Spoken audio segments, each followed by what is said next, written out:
కట్టే విధానం, శారీ డ్రేపింగ్ అంటారు కదా, అది ఇప్పుడు అది ప్రొఫెషనల్గా అయిపోయింది. మగవాళ్ళు కూడా వెళ్ళి ఈవెంట్స్కి వెళ్ళి, అంటే మ్యారేజెస్కి, ఫంక్షన్స్కి వెళ్ళి చీరలు కడుతున్నారు కదా, ఒక ప్రొఫెషనల్గా చేసుకున్నారు.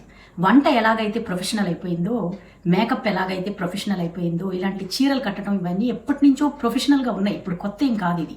నేను ఈ మధ్య ఇన్స్టాగ్రామ్లో డాలీ జైన్ అనే ఒక ఆవిడని చూశానండి. ఆవిడ ఒక్కసారి ఈవెంట్కి వెళ్తే ₹1,50,000, ఒక్కసారి చీర కడితే ₹1,50,000 వసూలు చేస్తుందట ఆవిడ. అంత ఫేమస్ అనమాట ఆవిడ.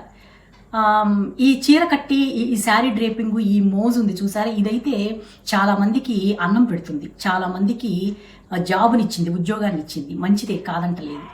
కానీ ఏదైనా ఒక పని చేయాలంటే ఒక డిగ్నిటీ ఉండాలి కదా. 4 గోడల మధ్య కడుతున్నారు వాళ్ళు, ప్రొఫెషనల్స్ కాబట్టి వాళ్ళు ఈవెంట్స్కి వెళ్ళి 4 గోడల మధ్య కడతారు.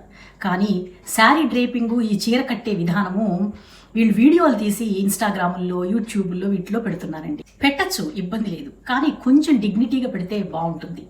చీర కొంచెం కట్టుకున్న తర్వాత, చీర అంతా కట్టేసిన తర్వాత చూపించడం వేరు. అలా కాకుండా మొత్తం కట్టడం మొత్తం చూపించడం వేరు.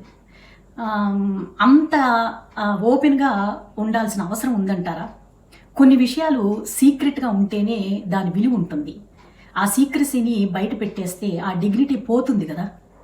కొంతమంది అంటున్నారు, పెట్టనివ్వండి, పెడితే మేము నేర్చుకుంటాం కదా అంటున్నారు. మరి మేమందరం ఎలా నేర్చుకున్నాము? మీకంటే చాలా బాగా కట్టుకుంటున్నాం కదా, మా అమ్మలు, మా అత్తలే కదా మాకు నేర్పించింది. మీ ఇంట్లో అమ్మలు, అత్తలు ఉంటారు కదా. ఇట్లా సోషల్ మీడియా ద్వారానే చీర కట్టడం నేర్చుకోవాలంటారా? అర్థం కాలేదండి నాకు. అలా కాదు, వాళ్ళు చాలా రకాలు చూపిస్తారు, ప్రొఫెషనల్స్గా చూపిస్తారు అని అంటారు. ప్రొఫెషనల్స్గా అన్నీ చూపించరండి. ప్రతిదీ సోషల్ మీడియాలో పెట్టేస్తే ఇంకా వాళ్ళ బిజినెస్ ఏముంటుంది? దీనికంటూ కొన్ని కోర్సెస్ ఉంటాయి. చక్కగా వెళ్ళి ఆ ఇంట్రెస్ట్ ఉన్న వాళ్ళు కోర్సు నేర్చుకోవచ్చు. ఇలా అన్ని బట్టబయలు చేయటం కంటే కొన్ని డిగ్నిటీగా, కొన్ని సీక్రెట్గా మెయింటైన్ చేసుకోవటము చాలా ఉత్తమమైన మార్గం అండి. సోషల్ మీడియాలో వీడియోలు పెట్టండి, వీడియోలు చెయ్యండి, ఇంకా చాలా ఉన్నాయి కదా.